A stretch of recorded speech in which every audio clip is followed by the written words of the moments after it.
안녕하십니까? 많이 덥죠? 여긴 시원하죠? 여러분 시원하게 해드리려고 한 40분 전부터 아주 세게 에어컨을 틀어놨어요. 감사합니까? 감사해야죠. 안 더운 데서 하는 것보다 얼마나 좋아요. 당연히 여기면 안 되고. 오늘 말씀 제목은 무익한 종의 자세입니다. 말씀은 누가복음 17장 1절에서 19절이고 요절 10절입니다. 우리 10절을 함께 읽겠습니다. 누가복음 17장 10절. 자, 빨리 보세요. 안 보시는 분들은. 시작. 이와 같이 너희도 명령받은 것을 다 행한 후에 이르기를 우리는 무익한 종이라 우리가 하여야 할 일을 한 것뿐이라 하시니라. 기도하겠습니다. 은혜로우신 주님, 오늘도 저희가 살아계신 하나님께 성부 하나님, 성자 하나님, 성령 하나님께 예배드릴 수 있도록 우리 마음을 이끄시고 은혜 주심을 감사합니다. 우리가 드리는 예배가 주님을 기쁘시게 하는 예배가 되게 해주시고 또 죄의 용서를 받고 말씀의 은혜를 풍성하게 누리고 우리 마음을 새롭게 하는 그런 예배가 되도록 은혜 주시옵소서. 예수님의 이름으로 기도하였습니다. 아멘. 오늘 말씀은 우리가 주님으로부터 명령받은 것을 다 행한 후에 어떠한 자세를 가져야 하며 또 하나님께 은혜 받은 자가 어떤 자세를 가져야 하는가를 가르쳐 줍니다. 그러니까 오늘 말씀을 통해서 우리가 하나님의 종으로서나 또는 은혜 받은 자로서 우리 자신을 돌아보고 어떤 자세를 하나님께 대해서 가져야 하는가 배울 수 있기를 기도합니다. 제1장 하루 7번이라도 회개하면 용서하라. 1절에서 4절 말씀입니다. 1절을 보십시오. 예수님께서 제자들에게 말씀하셨습니다. 실족하게 하는 것이 없을 수는 없으나 그렇게 하는 자는 실족하게 하는 자에게는 화로다. 여기서 실족하게 한다라는 것은 나의 말과 나의 행동 때문에 다른 사람으로 하여금 넘어지게 하는 것을 가리켜요. 예를 들어서 나의 말과 행동 때문에 다른 사람이 죄를 짓게 하거나 또는 다른 사람이 마음에 어떤 상처를 받게 하거나 또는 나의 어떤 부정적인 말과 행동 때문에 다른 사람이 하나님께 대한 불신에 빠지거나 또 신앙적인 회의에 빠지게 하는 것 등을 가리킵니다. 그러니까 다른 사람을 내가 넘어지게 하는 것, 죄를 짓게 하는 것, 이것이 실족하게 한다는 뜻입니다. 제가 이번에 말씀 공부하면서 우리 다니엘 큰용사팀 목자님들에게 본인들이 어떠한 자신의 어떤 말과 행동이 다른 사람을 실족하게 한 적이 있는가라고 제가 한번 물어봤어요. 말씀 공부 시간에. 그랬더니 자기 동역자나 자녀들에게 이제 화를 내거나 또는 사람들에게 날카롭게 행동함으로써 또는 다른 사람에게 무관심하거나 또는 자기 주장을 너무 강하게 해서 또는 함부로 말해서 이제 실족하게 한 적이 있다고 말했습니다. 그렇죠. 내가 막 다른 사람한테 무례하게 함부로 말하거나 또 아니면은 화를 내거나 아니면 이제 너무 이렇게 자기 주장을 강하게 한다거나 또는 날카롭게 행동하거나 하면 다른 사람이 상처를 받지 않겠어요? 이제 그러면 내가 다른 사람을 실족하게 하는 것이죠.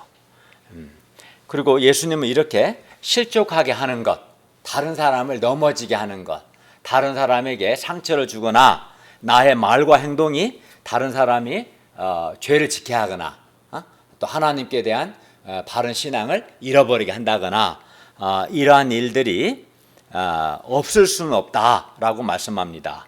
실족하게 하는 것이 없을 수는 없다.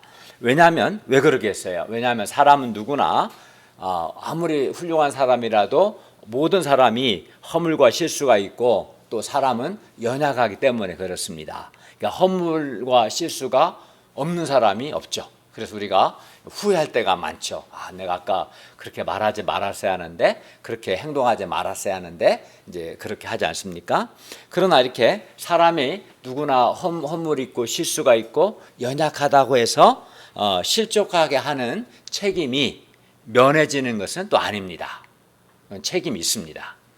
실족하게 하는 자에게는 화가 있다고 말씀합니다. 2절을 보십시오. 예수님은 작은 자 중에 하나를 실족하게 할 것 같으면 차라리 연자 맷돌을 그 목에 메고 바다에 던져지는 것이 낫다라고 말씀합니다. 연자 맷돌은 소가 돌리는 큰 맷돌을 가리킵니다. 사람이 연자 맷돌을 목에 메고 물에 빠지면 아무리 헤엄을 잘 치는 사람이라도 다시는 물 위로 올라올 수 없고 익사합니다. 그 연자 맷돌이 너무 무겁기 때문에 바로 죽습니다. 그만큼 예수님은 다른 사람을 실족하게 하는 것이 죽어 마땅한 큰 죄라는 거예요. 이렇게 비유한 것이거든. 우리는 그렇게 생각 안 하죠.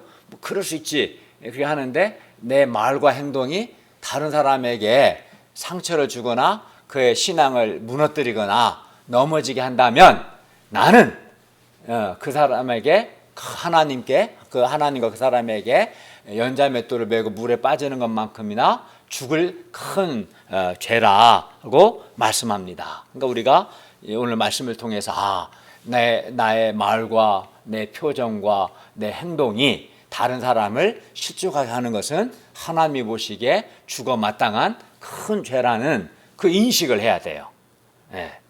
그러면 이제 큰 죄가 되니까 실족하게 하면 안 되는 거죠. 그럼 우리가 어떻게 해야 돼요? 어떻게 합니까? 그러면 3절 상반절을 볼까요? 예수님은 제자들에게 말씀합니다. 너희는 스스로 조심하라.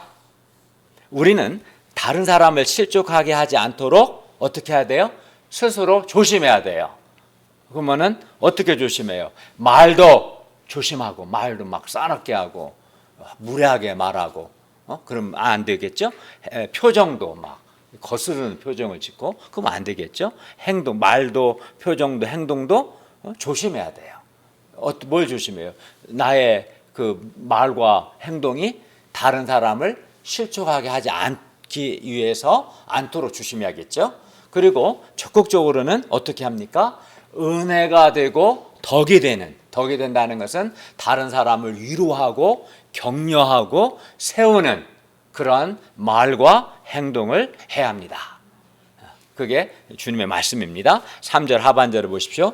만일 내 형제가 죄를 범하거든 경고하고 회개하거든 용서하라. 형제가 죄를 범하거든 경고해야 합니다. 여기서 경고한다는 것은 죄를 책망하는 것을 가리킵니다. 형제가 죄를 범하거든 그가 죄를 깨닫고 회개하도록 경고해야 합니다.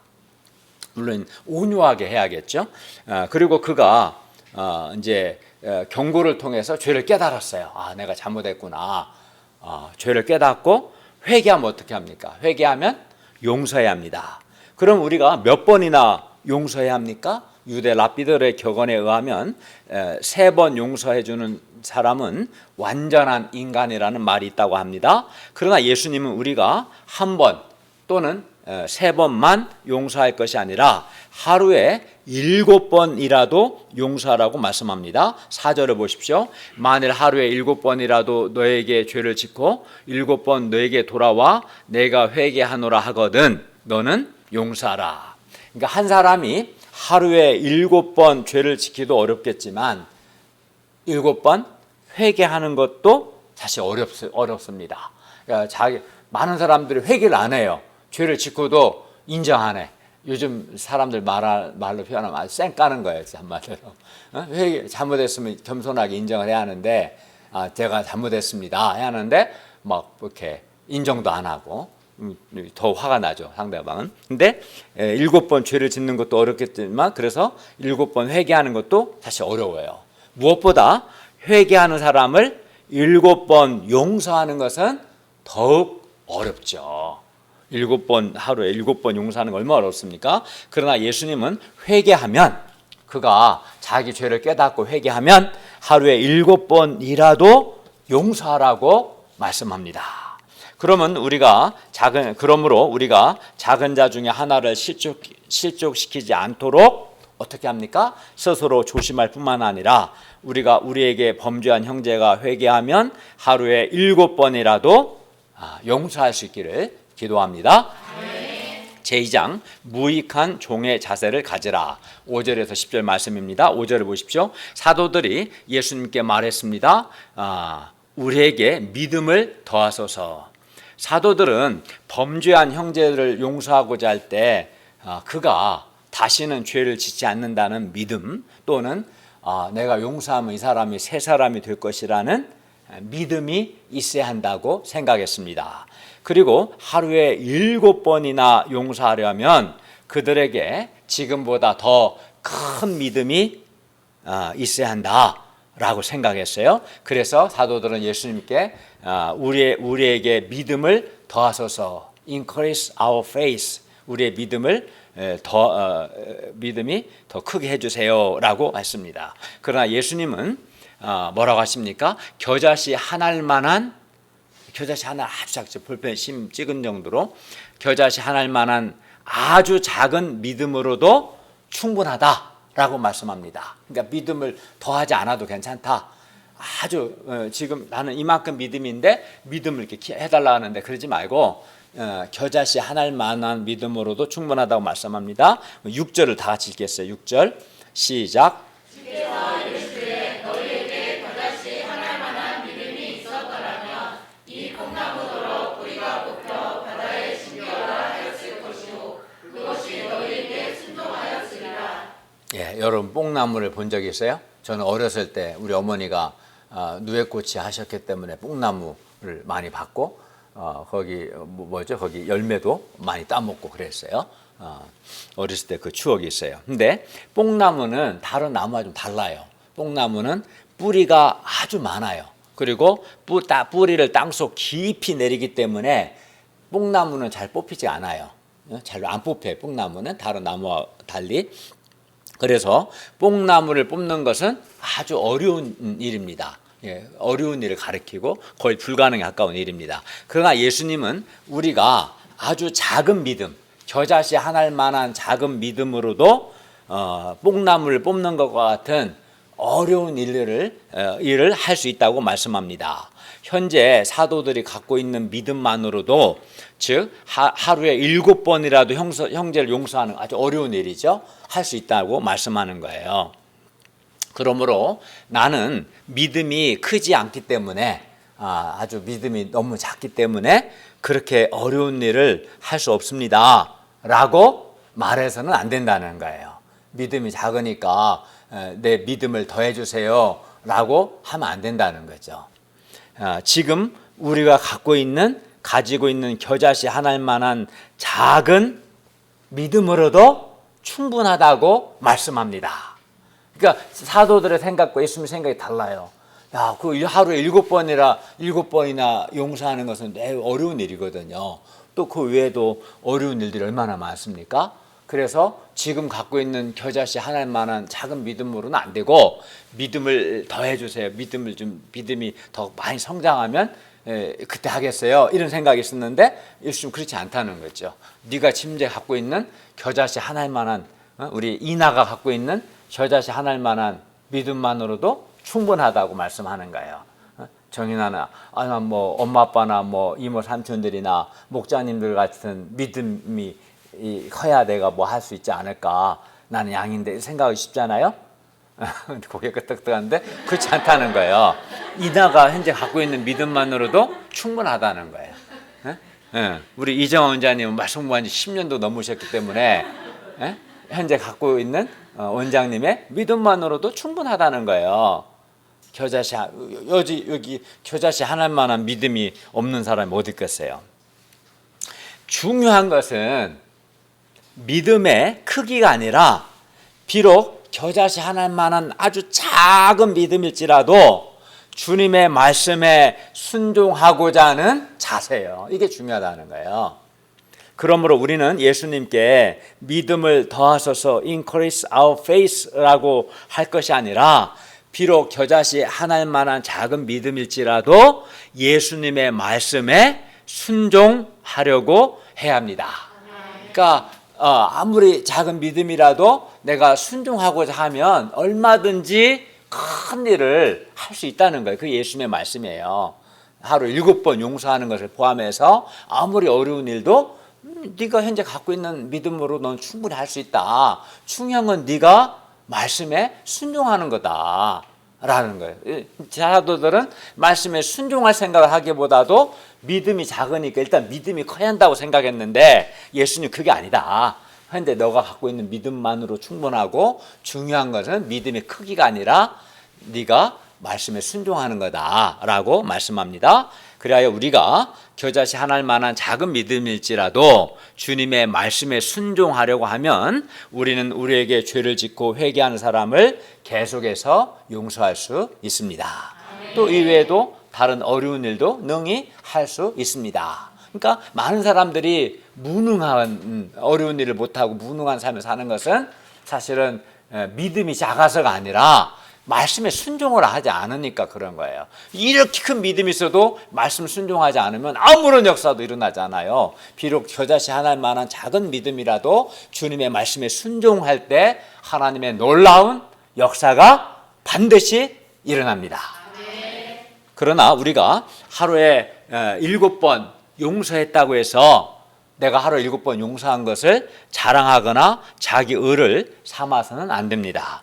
예수님은 이것을 비유로 말씀합니다. 7절을 다 같이 읽겠습니다. 시작. 너희 중 누구에게 밭을 갈거나 양을 치거나 하는 종이 있어 밭에서 돌아오면 그더러 곧 와 앉아서 먹으라 말할 자가 있느냐? 있을까요? 없습니다. 왜 그래요? 왜냐하면 종이 밭을 갈거나 양을 치는 것은 당연하기 때문에 그렇습니다. 그래서 어떤 주인도 밭에서 일하고 돌아온 종에게 와 앉아서 먹으라 라고 말하지 않습니다.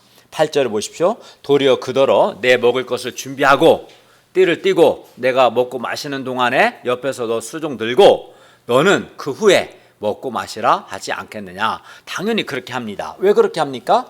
그가 종이기 때문에 그렇습니다. 그렇게 하는 것은 종이 마땅히 해야 할 일이기 때문에 그렇습니다. 9절을 보십시오. 명한 대로 하였다고 종에게 감사하겠느냐? 종이 주인이 명한 대로 했다고 해서 주인이 종에게 감사할까요? 물론 감사하지도 않습니다. 왜 그러겠습니까? 왜냐하면 종이 그렇게 하는 것은 너무나 당연하기 때문에 그렇습니다. 종이 주인의 명한 대로 하는 것은 당연한 겁니다. 종이 주인이 명한 대로 하지 않으면 오히려 그때 종은 주인에게 혼나게 될 것입니다.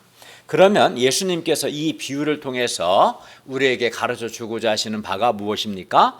10절은 중요합니다. 다 같이 읽겠습니다. 10절 시작. 이와 같이 너희도 명령받은 것을 다 행한 후에 이르기를 우리는 무익한 종이라 우리가 하여야 할 일을 하고 보리라 할지니라. 여기서 무익한 종이란 쓸모없는 종, 무가치한 종이란 뜻입니다. 예수님은 제자들에게 스스로를 종으로 여기라고 말씀합니다. 너희는 너희 자신을 종으로 여겨야 한다. 그리고 그것도 아주 유익한 종이 아니라 무익한 종으로 여기라고 말씀합니다. 한마디로 너희는 너희 자신을 종으로 여기되 무익한 종으로 여겨라. 즉 무익한 종의 자세를 가져야 한다라고 말씀합니다. 그러니까 우리에게 하시는 말씀이죠. 우리는 우리 자신을 무익한 종으로 우리를 여기고 무익한 종의 자세를 가져야 합니다. 물론 무익한 종의 자세를 가진다고 해서 정말 그러면 그 사람이 무익한, 즉 쓸모없는 종, 무가치한 종이 될까요? 그렇지 않습니다. 오히려 무익한 종의 자세를 가지면 가질수록 그 사람은 더 훌륭한 종이 될 겁니다. 생각해 보세요. 주인이 맡긴 것을 다 했어요. 그러고도 무익한 종의 자세, 즉 겸손해요. 그러면은 어떤 생각? 이 사람 쓸모없어 생각하겠어요? 야, 그 사람 정말 훌륭하다. 어떻게 맡긴 걸 하나도 안 빼먹고 그 많은 것을 다 했나? 정말 충성스럽다. 그러면서도 자기를 무익한 종으로 여겨. 정말 겸손하더라. 야, 세상에 이렇게 이게 충성스럽고 겸손한, 그게 아마 무익한 종의 자세거든요. 그런 사람은 정말 훌륭한 사람이지 역설적으로 진짜 훌륭한 종이 되는 거죠. 무익한 종의 자세를 가지면. 그렇죠? 네. 그러면 무익한 종의 자세는 무엇입니까? 무익한 종의 자세는 두 가지입니다. 첫째는 명령받은 것을 다 행하는 겁니다. 먼저는 명령받은 것, 주인이 시킨 일을 다 하지 않는다면 그 종은 종으로서 기본이 안 된 겁니다. 아무리 일이 어렵고 많을지라도 명령받은 것을 다 해야 돼요, 종이. 그게 가장 기본인 겁니다, 종으로서. 못했는데요, 바빴는데요, 깜빡했는데요, 아까 깜빡했는데요, 막 이런 식으로 말하면 얘는 종의 자세가 없는 거지. 적어도 종은 주인이 명령한 거, 자기가 명령받은 것을 다 해야 합니다. 그런 종, 그러나 이렇게 시킨 것을 하지 않는 종은 기본이 안 된 종이고, 그러한 종은 주인에게 혼나고 매를 맞을 겁니다. 종은 기본적으로 주인이 시킨 일을 다 해야 합니다. 본문의 비유에서 종은 바깥에서 밭을 갈고 양을 치고 집에 돌아와서도 또 일을 했어요. 이렇게 종은 계속해서 주인이 시키는 일을 해야 합니다. 이게 무익한 종이 가져야 할 첫 번째 자세고요. 두 번째는 무익한 종의 자세는 주인이 명한 것을 다 행한 후에 어떠한 대가도 바라지 않는 것입니다. 우리가 하여야 할 일을 한 것뿐입니다. 라는, 내가 해야 할 일을 한 것뿐이지 무슨 대가를 바랄 것이 아닙니다. 라는 자세를 가져야 합니다. 이게 무익한 종의 자세입니다. 그러면 왜 그렇게 많은 일을 행하고도 대가를 바라지 않는 것입니까? 왜냐하면 종으로서 그렇게 하는 것이 마땅히 해야 할 일을 한 것뿐이기 때문에 그렇습니다. 당연한 거기 때문에 그렇습니다. 종은. 예수님은 제자들에게 무익한 종의 자세를 가지라고 말씀하셨습니다. 그러므로 제자들이 명령받은 것을 다 행하지 않거나 또는 명령받은 것을 다 행한 후에 어떠한 대가를 바라거나 또는 자기의나 교만한 마음을 갖는다면 그것은 무익한 종의 자세가 아닙니다. 무익한 종은 명령받은 것을 다 행해야 하고, 둘째는 그리고도 어떤 대가를 바라지 않는 거잖아요. 근데 명령받은 것을 다 행하지 않으면 일단 여기서 이제 무익한 종의 자세가 없는 거죠. 그리고 하고 나서 뭔가 대가나 보상을 바란다면 그거 역시 무익한 종의 자세가 아닌 거죠. 그 종으로서 아주 잘못된 자세입니다. 따라서 제자들은 먼저는 주님께서 명한 일을 다 행해야 합니다. 그리고 어떤 대가를 바라지 말고 마땅히 해야 할 일을 한 것뿐이라는 자세를 가져야 합니다. 그런데 하루에 7번이나 용서한다는 것은 정말 어려운 일이고 대단한 일입니다. 여러분 누구를 하루에 7번까지 용서해 본 적 있어요? 막상 해보세요. 이게 얼마나 어려운 일인지. 똑같은 잘못을 하고 잘못했습니다, 내가 회개합니다 하고 돌아온 사람한테 하루에, 그것도 1년이 아니에요, 6개월이 아니고 하루에 7번이나 나한테 잘못한 사람, 물론 그가 회개했지만 그 잘못한 사람을 용서한다는 게 쉽지가 않아요. 막 그 사람은 막 몇 번 그러면 야, 얘가 장난하는 거야?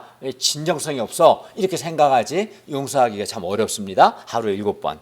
그래서 하루에 7번 용서하다 보면 제자들이 사람들로부터 야, 이 사람 정말 내면성 있는 사람이야 라는 인정과 칭찬을 받고 싶은 마음이 들 수도 있습니다.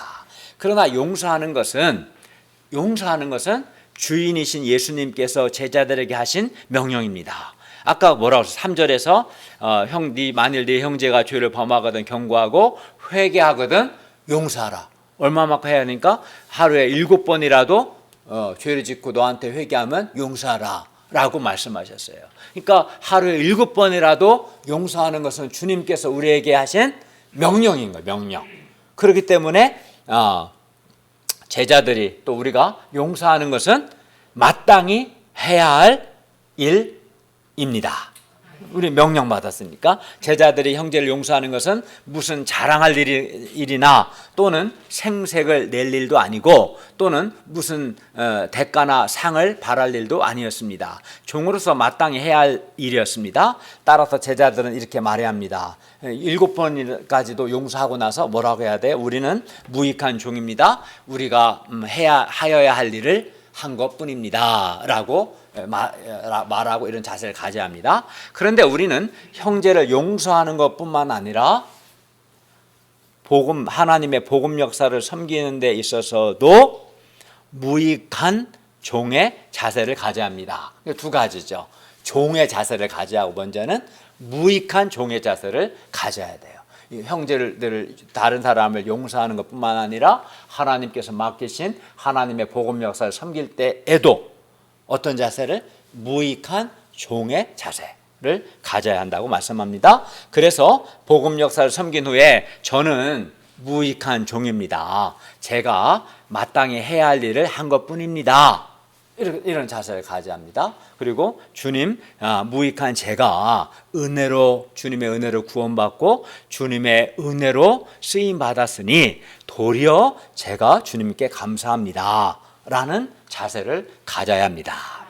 우리가 무익한 종의 자세를 잃으면 우리는 우리의 수고와 헌신에 대해서 생색을 내고 싶어하고, 또는 자랑하고 싶어하고, 또는 보상을 받고 싶어하게 됩니다. 그러면서 은근히 많이 수고하고 헌신했다는 자기 의를 쌓게 되고, 보상을 받지 않았다고 생각하면은 섭섭한 마음이나 불평하는 마음, 손해의식을 갖게 될 수 있습니다. 그리고 이렇게 자기 자신을 무익한 종이 아니라 유익한 종으로 여기는 것은 종으로서는 매우 잘못된 자세입니다.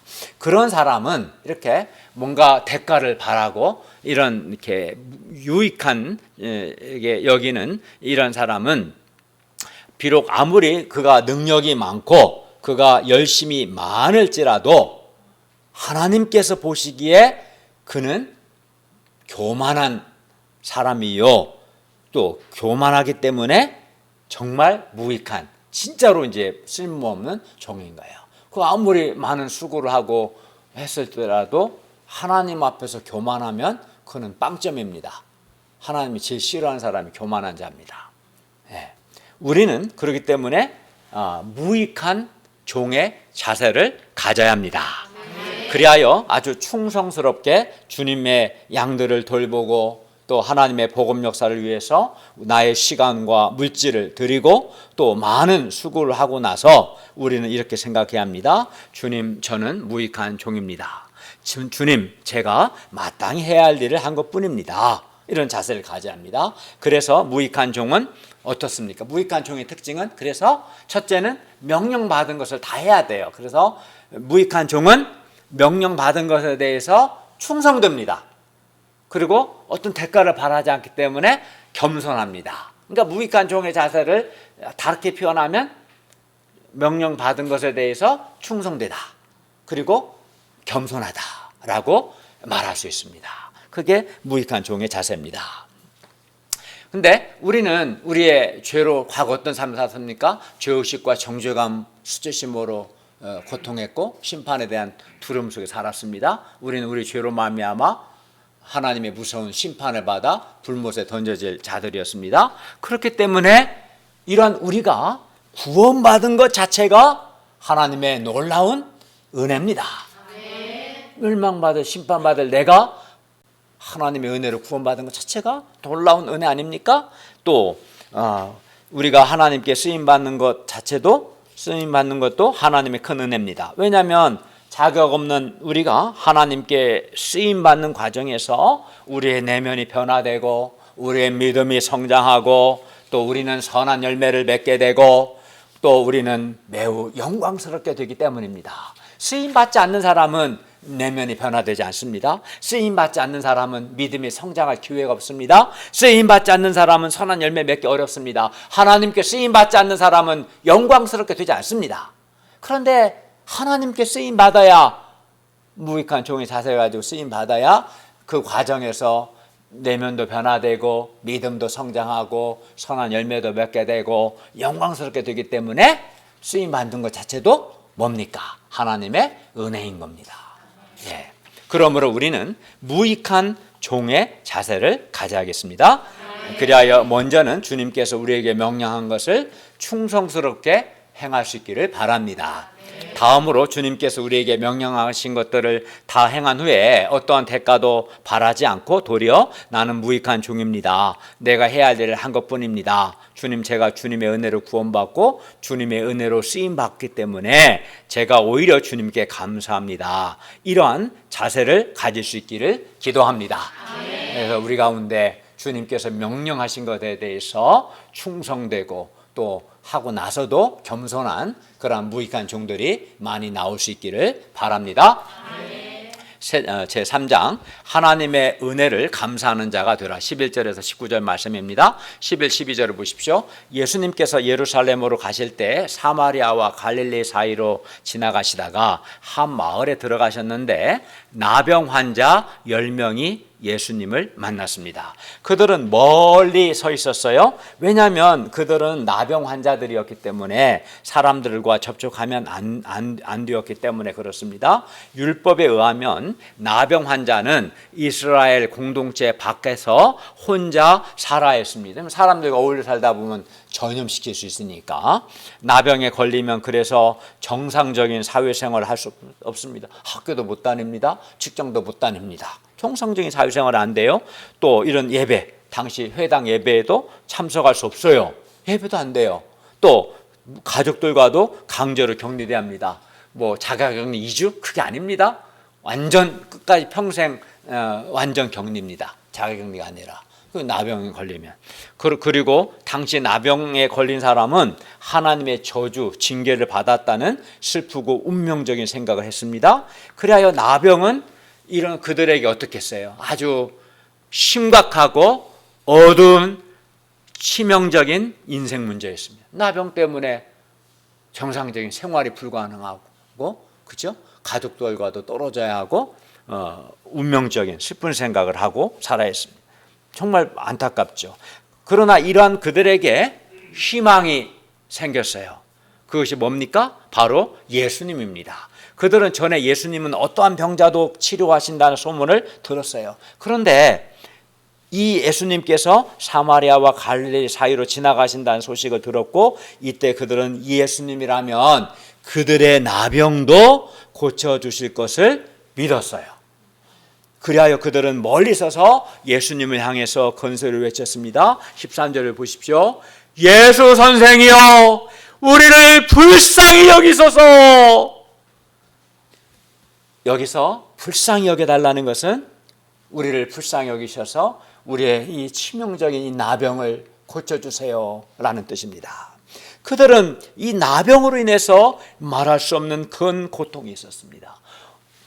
암에만 걸려도 사람이 얼마나 힘들겠습니까? 어떤 점에서는 나병은 암보다도 암 걸려도 가족들의 돌봄을 받잖아요. 근데 나병 걸리면 사람들로부터 격리되고 저주받은 자가 되기 때문에, 그죠?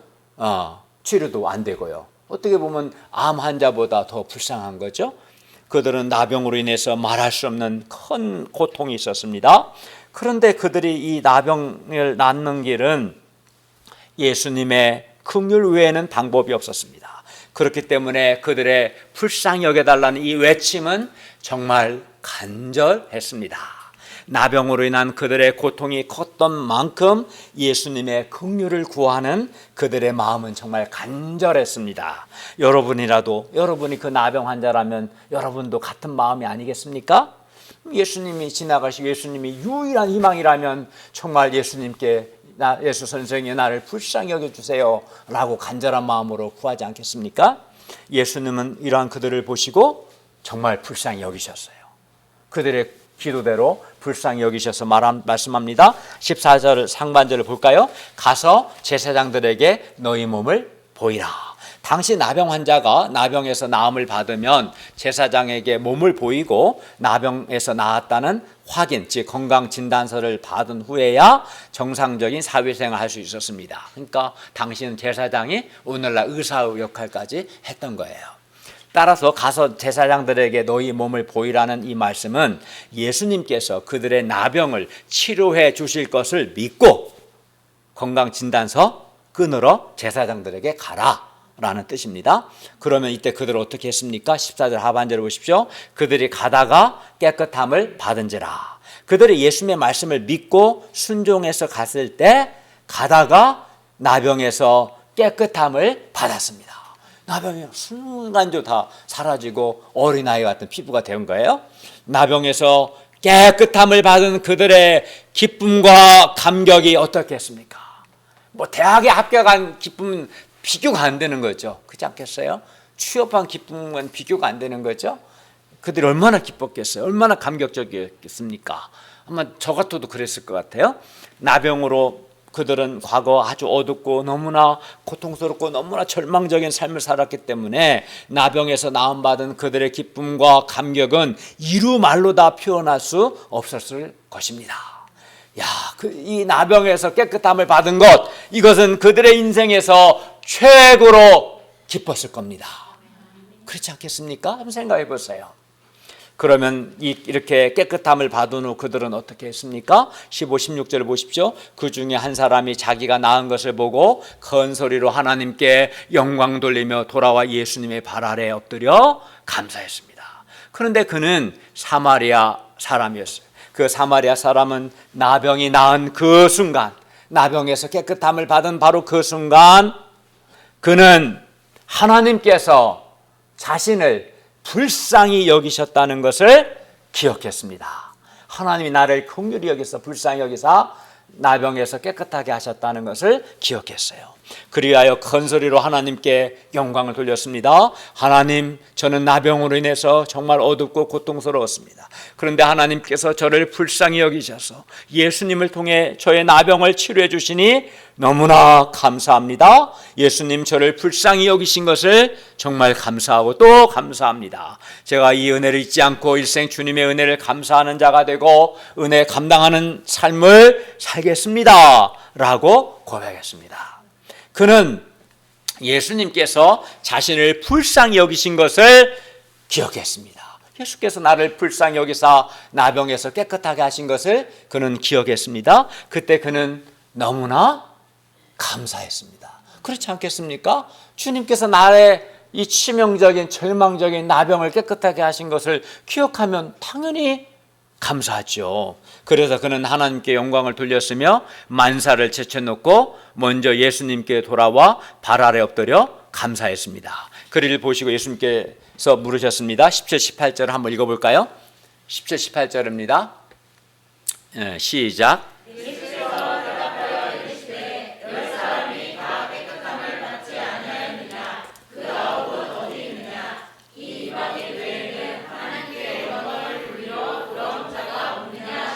예, 10사람이 다 깨끗함을 받았습니다. 5명만 받은 게 아니에요.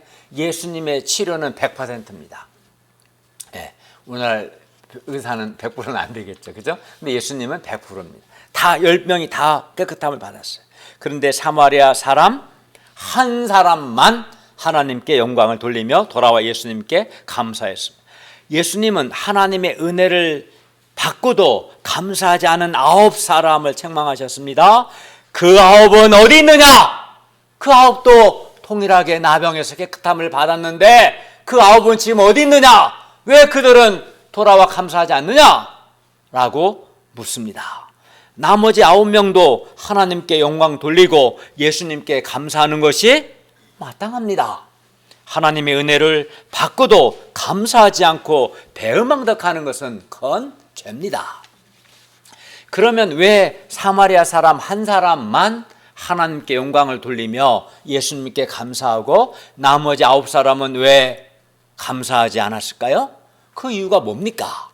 첫째, 9은 하나님의 은혜를 잊어버리고 기억하지 않았기 때문입니다. 기억하지 않았기 때문입니다. 그 9은 나병이라는 그들의 심각한 인생 문제가 해결되었을 때 나병으로 인해서 그들이 과거 얼마나 고통했는가, 그리고 그러한 그들을 하나님께서 얼마나 크게 불쌍히 여기셨는가 잊어버리고 기억하지 않았습니다. 하나님의 은혜를 잊어버리고 기억하지 않는 것, 이것이 문제입니다. 사람이 어떠한 문제로 고통할 때는 그 문제 때문에 사람이 한번 암에 걸려보세요. 그 문제로 인해서 마음이 안 겸손해질 수 없어요. 마음이 겸손해지고 간절합니다. 시험을 앞둔 우리 고3들도 그런 심정일 겁니다. 하나님께서 불쌍히 여겨주시기만을 간절히 구합니다. 그리고 하나님께서 나의 그 문제를 해결만 해 주시면 기쁨과 감사로 하나님을 섬길 것이라고 생각합니다. 여러분도 인생을 살면서 정말 힘든 심각한 어려움들 있지 않았겠어요? 근데 주님이 나를 불쌍히 여기셔서 이 문제만 정말 해결해 주시면 정말 감사할 것 같고 그런 마음 가진 적이 있었어요, 없었어요? 대답해 보세요. 있었습니까, 없었습니까? 예, 그렇죠.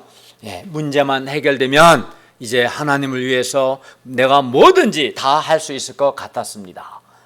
그러나 주님께서 불쌍히 여기셔서 문제가 해결되면 의외로 많은 사람들이 주님께서 자신을 불쌍히 여기신 것을 잊어버리고 기억하지 않기 때문에 감사하지 않고 배은망덕한 것을 봅니다. 그러니까 오죽했으면 성경에 없지만 우리 속담에 화장실 들어갈 때 마음과 나올 때 마음이 다르단 말이 나오겠어요.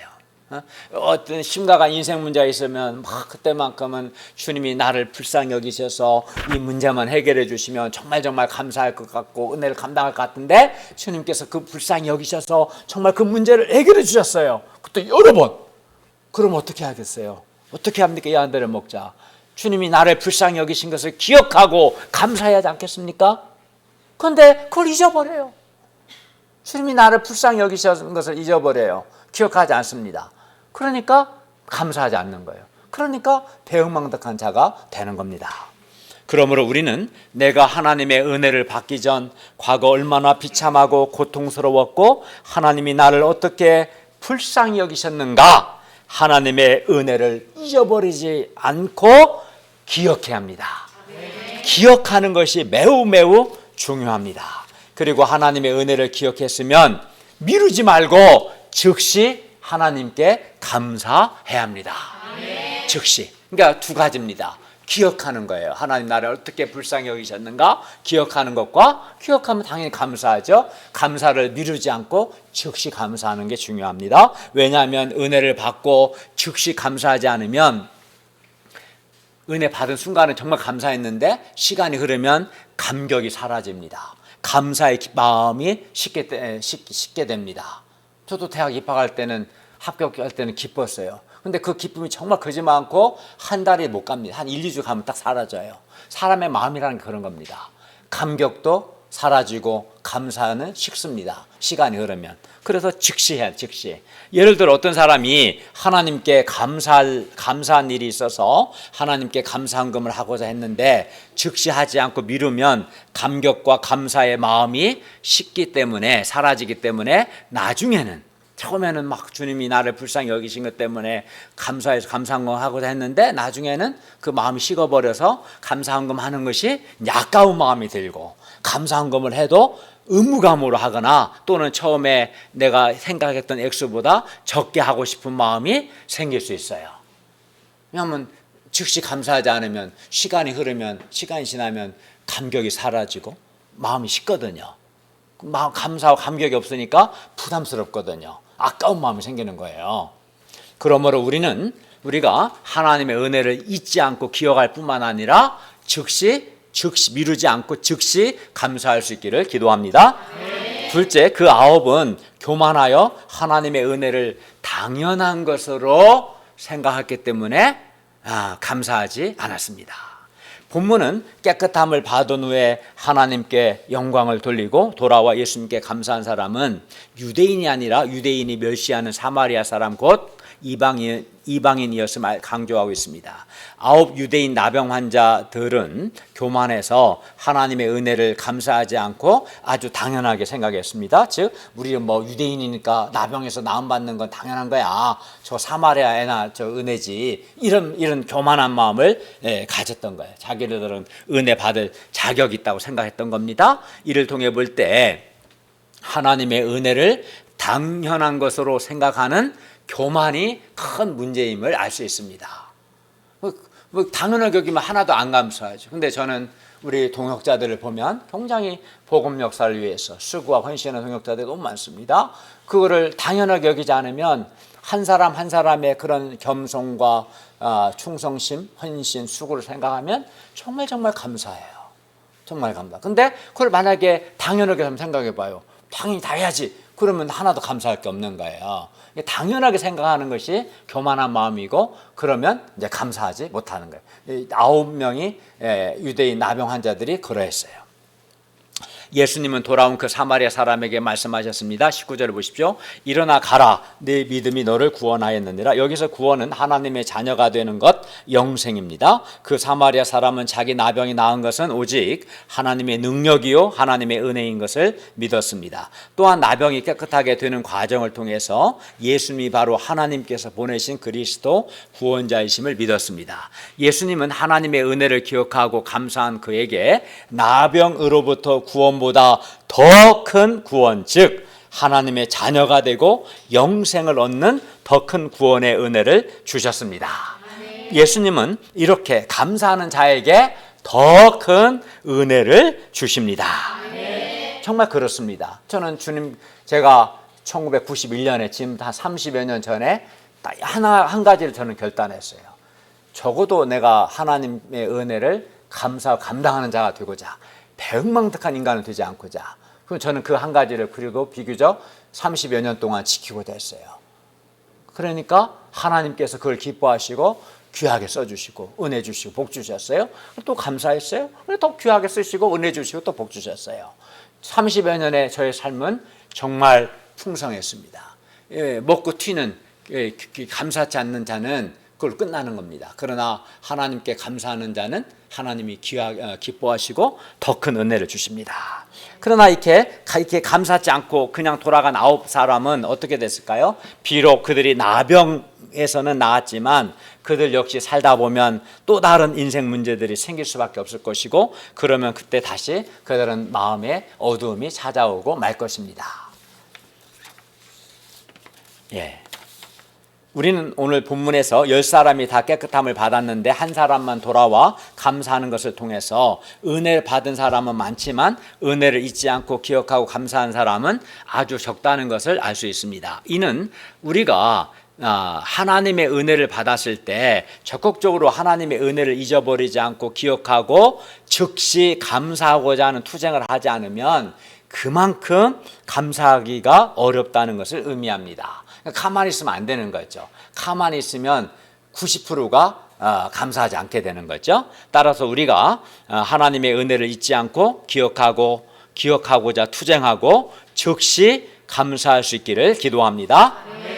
그런데 감사하게도 하나님께서 우리도 불쌍히 여기셔서, 오늘 본문의 나병 환자들뿐만 아니라 우리도 주께서 불쌍히 여기셔서 우리의 죄 문제나 우리의 인생 문제를 해결해 주셨기 때문에 우리도 하나님께서 우리를 불쌍히 여기신 것을 잊지 않고 기억하고 즉시 감사해야 합니다.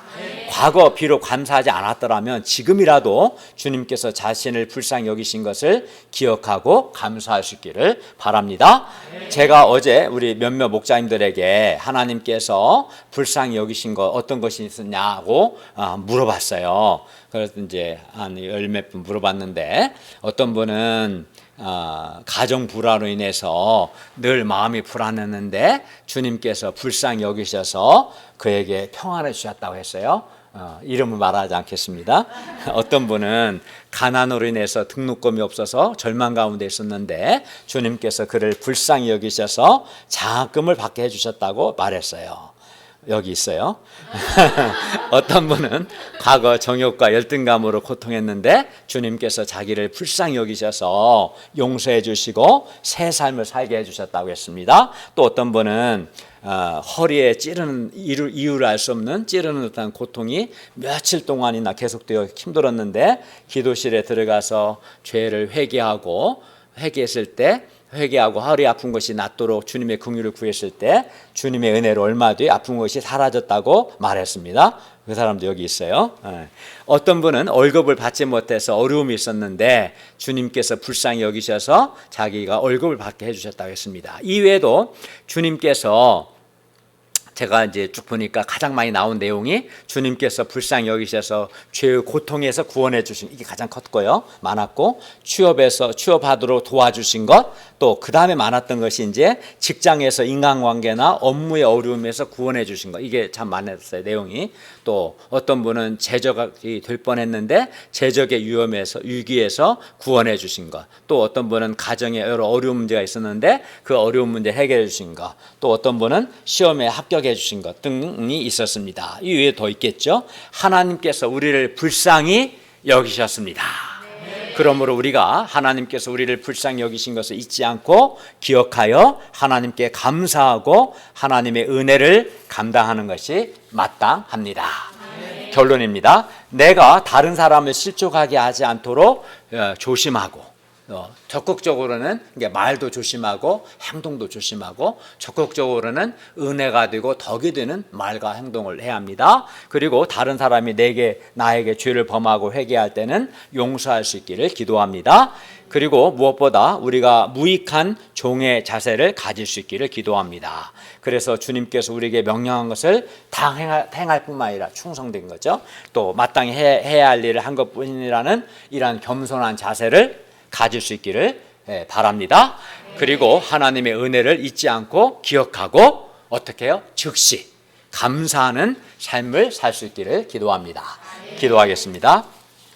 은혜로 오신 주님, 오늘 말씀처럼 저희가 무익한 종의 자세, 맡겨진 것을 다 감당하는 충성심과 다한 후에 당연히 해야 할 것을 한 것뿐입니다라는 그 겸손한 자세를 가지게 해주시고, 하나님께서 우리를 불쌍히 여기셔서 여기신 것을 잊지 않고 기억할 뿐만 아니라 미루지 않고 즉시 감사하는 자들이 되게 하여 주시옵소서. 예수님의 이름으로 기도하였습니다. 아멘.